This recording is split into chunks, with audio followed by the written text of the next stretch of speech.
Welcome to the Profit Picks podcast. You're in for a treat today. Before we begin, I do have a disclaimer. I hold a strong belief, along with many other sports bettors, fans, and those who've watched enough professional entertainment in their lives. Whether you believe it or not, my opinion cannot be changed. Sports are rigged and scripted more often than not. Not all games and outcomes, but the big picture is always painted by hidden motives, usually monetary or sometimes ritualistic fashion. Let me ask you a question. Have you ever heard of predictive programming? Some may even call it subliminal messages, subliminal messaging, or layering, sort of how a prime number has double meaning. Another question I have for you. Have you ever heard of priming or laying primers? I like to call this the art of planting a seed within the subconscious mind to trigger a thought, an idea, or even an action. Motion picture films are professionals at implementing primers into their movies and shows. A mainstream example would be Stanley Kubrick planting clues that he directed the moon landing, often called the moon room theory. A relevant example is the 2015 Warner Brother picture called Focus, directed by Glenn Fiaccara and John Requa. These directors filmed an absolute masterpiece with an Inception-like twist that intertwines with Super Bowl 55 and the overall 101st NFL season. Now, if you haven't seen this movie, the plot consists of a con artist who plants primers into a wealthy Asian gambler. Now, the gambler will bet on anything, so he plans to put him in a situation where he cannot say no. So he bets him $1 million that he can choose the same player on the football field that the gambler selects. Now, if you break it down, that's 106 options, and you're getting 1-to-1 odds on your money. No one would turn this down, and odds are less than 1% chance that you lose this bet. So the con artist primes his victim throughout the movie, primes his subconscious mind to choose the number. He does it in various ways by tattooing 55 on the back of a woman, hires protesters outside of the football game holding up number 55 as well. So he does do this in a variety of ways. Now, I'm going to share with you how this movie also plants primers and subliminal messages to the audience, which is very interesting. Some mainstream themes this year that go along with the Super Bowl 55 season are provided by the election.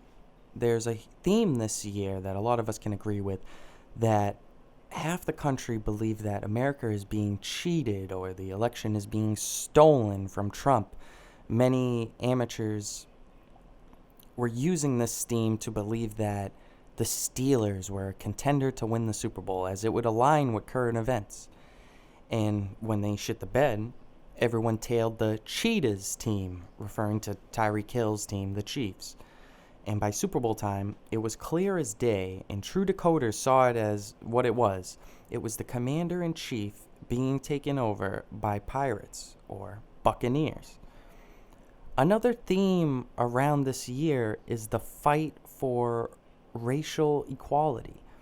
We've been seeing this theme all year of history being changed, statues being taken down, and it just hit me that it's not coincidental that the Redskin team loses their name in the same year that we get a Columbus-style Super Bowl ritual where a Florida team beats an Indian team. And this movie does give us the winner of the 55th Super Bowl almost 5 to 6 years prior to the event. So let's focus and let's get deeper here. The main character, Will Smith, his claim to fame is the television sitcom The Fresh Prince of Bel-Air. Now, in the third episode of the second season, Carlton gets a job at a restaurant, and he's a waiter, and the theme of the restaurant is pirates, and he's dressed up like a pirate. Also could be viewed as a buccaneer. Now, just to go along with that 3-2, March 20th, The Weeknd releases their last album.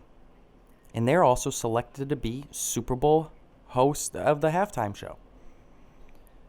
Now, on that same day, March 20th, 2020, Tom Brady is also traded to the Buccaneers on that same day. So subliminally, many of us heard this news the same day and didn't attribute the two together. Now, let's stay focused. In this clip here, Will Smith is holding up a pair of Super Bowl tickets with the numerals XVII. And in this clip, he's also shown driving by the Superdome with XVII being advertised on the Superdome as well. Now, XVII is Super Bowl 17. It was in the year 83. It was 38 years prior to the Super Bowl this year, Super Bowl 55. And Super Bowl 55 fell on the 38th day of the year. Now, what this really does link to at the end of the day, it links to a lot. But the main key here is the date, 1983. Tom Brady is born on August 3rd, written as 8-3. Now, after he won the Super Bowl, we had some disturbing news that Vincent Jackson suspiciously dies after the Super Bowl, and the death is labeled by the media to be linked to alcoholism. We are waiting for more updates on this story, but it's extremely suspicious due to the point that he was 38 years old and wore the number 83 as well, somewhat ritualistic in fashion. Since we're on the topic of priming, let's talk about prime numbers. For example, 17, which is the number Super Bowl that they were attending in this movie. That's also known as the 7th prime number, and it could represent Brady's 7th ring. Side note, Tom Brady's supplemental brand, which is relatively new, it's called TB12. If you go on this website, he has a product called Focus, which is the name of this movie. And on top of that, if you look at his logo, it can be viewed as 7-3, which is his current record in Super Bowls. Kind of amazing. Now, what else aligns with this year is Super Bowl 17 was an Indian team versus a Florida team. Just so happens that this year we got the same thing. A Florida team as well as an Indian team. The last Indian team left in the NFL. And what I did notice in that movie is that they changed history in that movie. Historically, it was Miami versus the Washington Redskins in Super Bowl 17. And in that movie, they changed both team names, probably due to copyright, but they also changed the hometown of Washington, changed it from Washington to Chicago. I thought this was very strange. Made me think, did they know that the Redskin team was going to be controversial? And on top of that, Will Smith even posted online on his socials his recommendation on what they should change the Redskins' name to. Kind of a bizarre coincidence there. Now, in the middle of the season, some interesting news was spreading about Will Smith, who became almost relevant out of nowhere. When I heard this news, I was 100% sure I was onto something with this movie. Will Smith becoming relevant out of thin air was a little bit shady. Now, the theory was that Jada Smith came out with this news and with her cheating on her husband. And this was due to Will Smith's possible affair with Margaret Robbie in his previous movies, including this one, Focus. Now, what I wanted to pay attention on was the third person brought into the story. His name was August Alsina. This man's a rapper. I don't know if Jada Smith likes rappers, but she was, known to date Tupac at one time. So this rapper is from New Orleans, and his first name is August. Just out of pure luck, what quarterbacks are born in August? Kirk Cousins and Tom Brady. And Tom Brady happened to be playing the Saints in the Super Bowl as well, in New Orleans, in the Superdome, which was a stadium highlighted in that movie.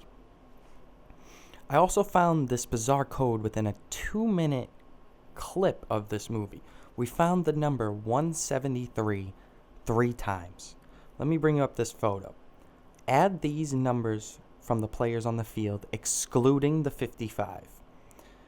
You will end up with the number 173. A minute and a half later, add up the 2 numbers of the jerseys of the 2 on the 2 fans are wearing right outside. You will get the same number, 173.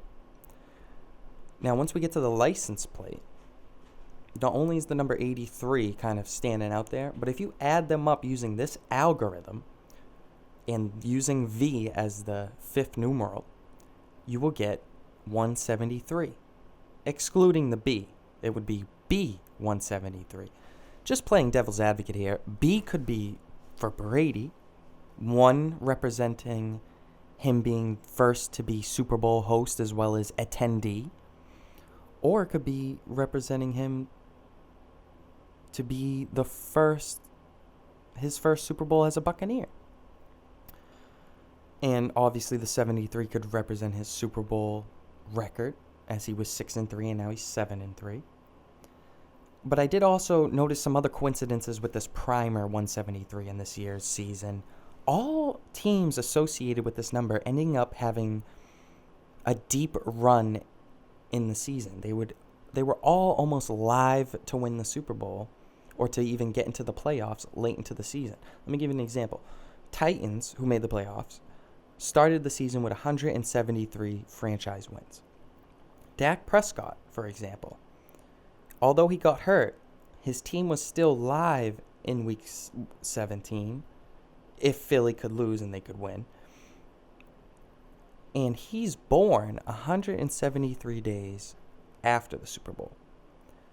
On the other end of that spectrum, Kirk Cousins, who's the only other QB born in August, was born 173 days before the Super Bowl.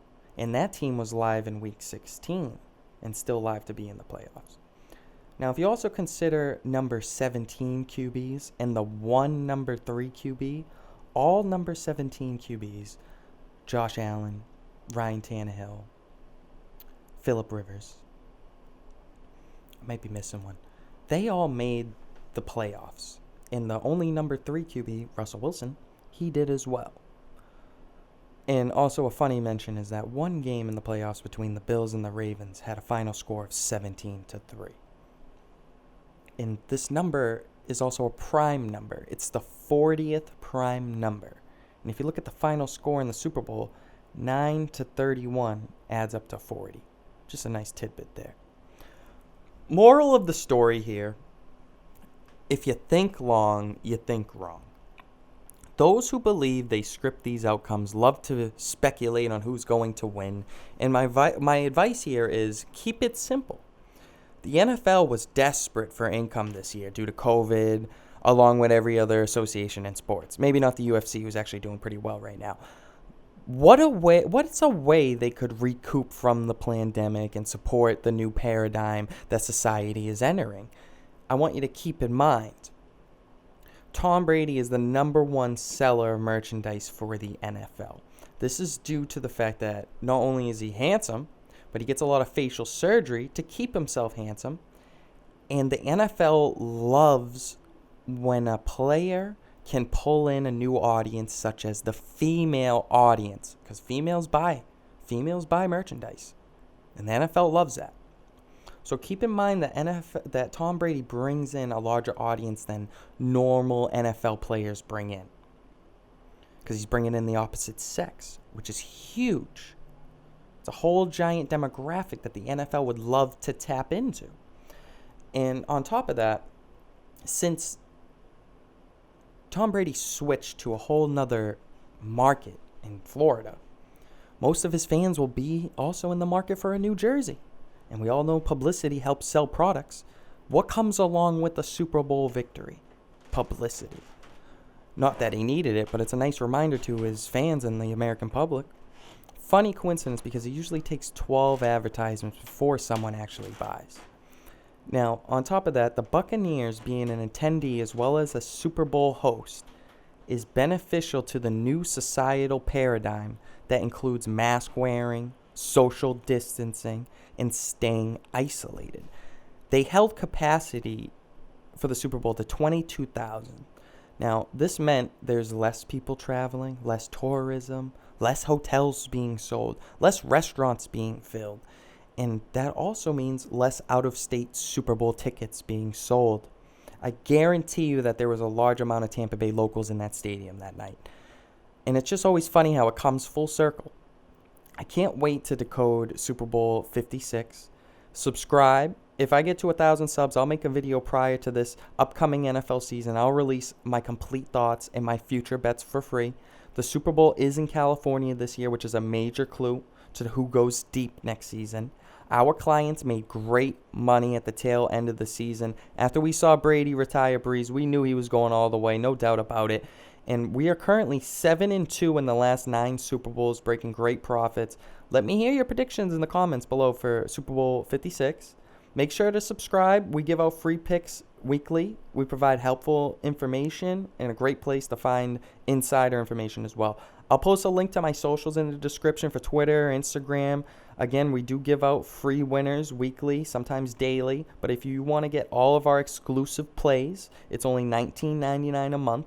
The website's www.info-bet.com. I'll also put the link in the description. I'll talk to you guys later, and good luck.